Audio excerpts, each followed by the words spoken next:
Chapter 3. Educational Experience upon the Work Level. Although play has its place in the process, education aims at preparation for the serious duties of life, one's calling, the care of one's health, civic cooperations and regulation, bringing up one's children, keeping one's language in good form, etc. Educational experience upon the work level is intended to prepare consciously for the efficient performance of these and all other serious duties. By work in this chapter we refer not merely to one's calling, but to all of one's responsible activities. Even one's play has ends that are as serious as those of one's work, for they are the same ends, but the relations are different. Although one may be unconscious at the time of the serious values of his play, nature is thereby aiming definitely at his physical upbuilding, his mental expansion, and his social development. Neither the play instincts nor the pleasures thereby occasioned are given as purposeless luxuries. The pleasure is not an end, it is a lure. It is a primitive method of impelling serious developmental activities where the intellect cannot be depended upon to direct the work. It is serious activity impelled by instinct, whereas work is serious activity impelled by ideas. The play is short-sighted, even blind in the face of modern conditions. Work, when fully developed, is far-sighted, clear-sighted, fully conscious of ends and means. The accompanying diagram may assist in showing the identity of play and work ends, and also the differences in relationships. The figure shows 4 things, A, B, C, and D, all obviously involved in the preparation for and performance of responsible activities. The play is conscious of only the first, but this really looks to the second. The second is involved in the third, and the third then produces the fourth. As indicated by following the arrows, the play, without the individual's knowing it, is leading him towards the fruits of serious labors. But since he does not see the ends, there is no feeling of responsibility. Work activity differs in that it looks consciously to all of the factors. It is conscious primarily of the fruits of the labors. Here is where the fundamental interest lies. This casts a derived interest back over the other factors, since they are prerequisites. The worker, while in training, has a double interest in the work activities. The primary one is due to the fact that they produce the fruits that he is after. The secondary, that they further develop his powers to act, lifting them to higher levels of efficiency. He is then interested in the general exercise of the play level, not because of the pleasures thereby derived, but because of its value in developing the powers to think and act. The diagram shows the place in the total scheme of the 2 levels of educational experience. A represents experiences of the play level, C those of the work level. Both are factors in developing the individual's work powers. A comes earlier and lays the foundations, and may continue throughout life alongside or mingled with the work for maintaining the foundations. C comes only after one has come to feel actual responsibility for serious results. It is not to be something like work, it must be actual work. It must be observed that the work level actually differentiates into 2, because of the 2 types of fruits to be derived from the work experiences. One may perform the work activities, C, for the sake of the ultimate results, D, without consciousness of the educational effects, B. On the other hand, one may, from felt responsibility for final results and consciousness of inferiority of his powers, perform the work activities for the sake of the developmental results, B, alone. These are as genuinely the fruits of the labors as the ultimate objective results. There cannot be felt responsibility, however, for these developmental work results, except as it is derived from a feeling of responsibility for securing the ultimate results. Whether the work experiences therefore look towards subjective or objective fruits, both interests and responsibilities relate primarily to the objective, and only in derived form to the subjective. The strength of the derived interests and responsibilities is determined by the strength of the primary ones. Even when the developmental results are the things primarily sought by teachers in directing education, the students must be aiming primarily at the objective results, and only secondarily at the prerequisite developmental ones. An awakening education is everywhere coming An awakening education is everywhere coming to realize the need of work activities is the only possible normal method of preparing for the work of the world. In the occupational field, we are developing schools and courses for trades, commerce, household occupations, agriculture, mining, etc. in special schools, continuation schools, and in general high schools. In the more progressive of these, there is everywhere attempt to perform a real portion of the world's work as the means of training.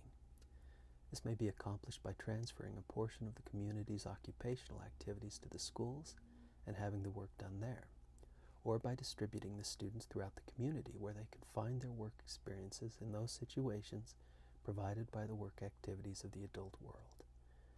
Both plans are used. On the one hand, vocational activities are being transferred to the schools and the work done there under regular shop conditions involving genuine responsibility.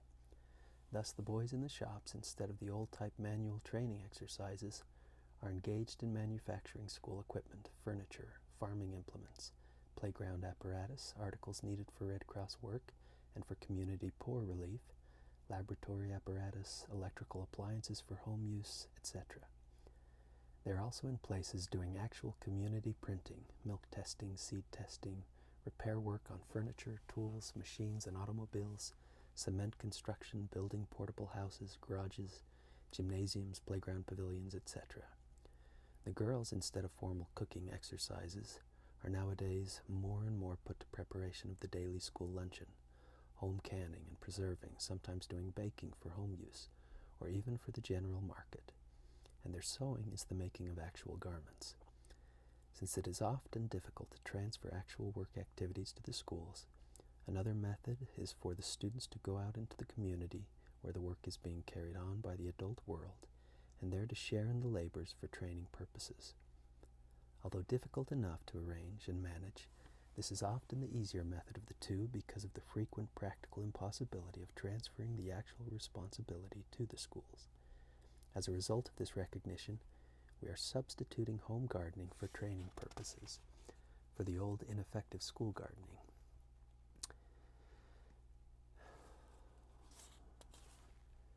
As a result of this recognition, we are substituting home gardening for training purposes for the old ineffective school gardening.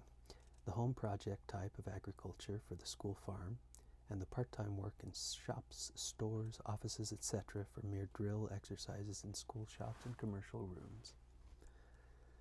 In training for citizenship, also, practical activities are being introduced. Pupils are helping to make the city clean, sanitary, and beautiful, to care for the city's trees and shrubbery, to prevent flies and mosquitoes, to protect the birds, and to destroy noxious insects. They're engaged in making things for school or community use. Boy Scouts at times patrol dangerous street crossings morning and afternoon to protect the little children going to and from school. School civic organizations are making local surveys of community conditions for responsible report to the authorities or to adult civic organizations. For practical hygienic training, pupils are often made responsible for some portion of the school ventilation, building cleanliness and sanitation, the regulation of temperature, humidity, and sunlight. Through the school medical department and through giving credit for homework, children are stimulated to outside practical hygienic activities, home ventilation and sanitation, cleansing the teeth, rational choice of foods, regulation of sleeping conditions and hours, adjustment of exercise to needs, care of the eyes, etc. In the pupil's language also, we are introducing the work motive of felt responsibility. Pupils are brought to aim at social results that for attainment require correct and effective type of language. This compels them to see their language as a work activity employed for getting results. Responsibility for ends then impels them to watchfulness and effort in organizing their thought, in paragraph and sentence construction, in choice of words, pronunciation, spelling, handwriting, etc. They are given the opportunities in problem-solving, oral reports, written reports, letters, news items, communication to civic organizations, applications for position, debates, social club activities, etc. But after enumerating all of these things, we must confess that professional vision is far in advance of professional practice. For really, except for the language field, taking schools the country over, there's not much training experience of genuine work type, the criterion being felt responsibility for serious results.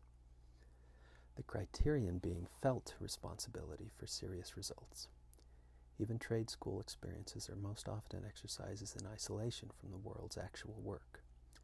Far more is this the case with courses bearing vocational names in the general schools, and with training for citizenship, hygiene, and sanitation. The list of things being done somewhere in the country is very long, but it is a rare school system that has found a way so to share in community work responsibility as to secure a sufficient portion of actual work experience for training purposes. There is insufficient realization of the need or the legitimacy for public education of actual work experiences.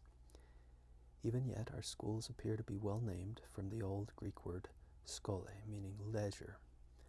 In the main, education in grammar grades, high school, and college of liberal arts, we accept the mastery of the school arts in the elementary school and the training in professional and technical schools.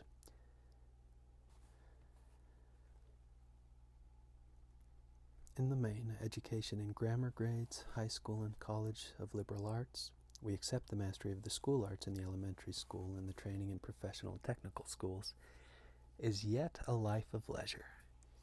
Teachers are often able to prevent students enjoying it, but that does not make the activity an organic portion of the world's work, which is set aside for training youth in the processes of that work. In technological and professional schools, we have long recognized the need of work activities. Young physicians in training are helpers in hospitals. Engineering students have field and shop work. Agricultural students work on the school farm. But even in these schools, the amount of work experience is usually felt to be inadequate. This is revealed by such a movement as that in the University of Cincinnati, where the students in mechanical engineering have been given opportunity to work half-time in manufacturing establishments of the city, bearing actual responsibilities and receiving wages for their work. This is to provide work experience that is genuine in character and adequate in quantity. The need of work for training has long been understood by the skilled trades.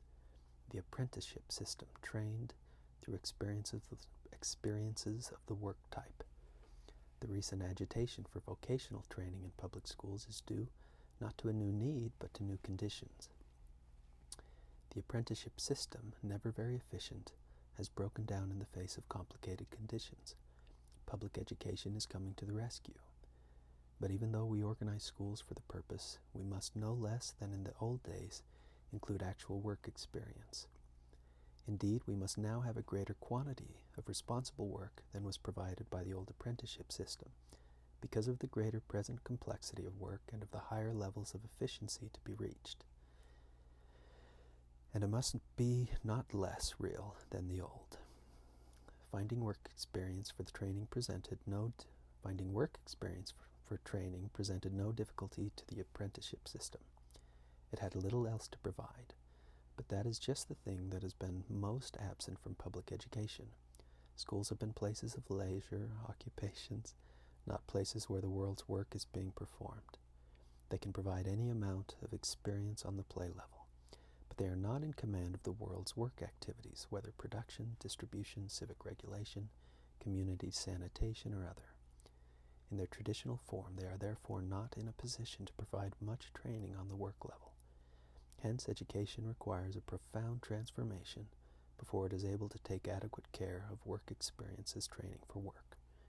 Schools must become sharers in the world's work of every kind by way of finding the only possible training opportunities. Experiences of the work type may well begin in a small way, even in kindergarten and primary grades. The expansion of the pupil's understanding of ends and means will be gradual up through the grades. It ought to be fairly full by the later years of the high school, in spite of present usual practices to the contrary. It is not unreasonable to suppose that it should be dominant on the college level, again, in spite of current contrary practices. The academic tendency has been to delay educational activities of the work type. They have been withheld from college students until the professional schools have been reached, and from most high school students until they reach technical schools, or the school of the world's work. This is the way of ease and economy, but the world is rapidly coming to think it is a mistake. End chapter.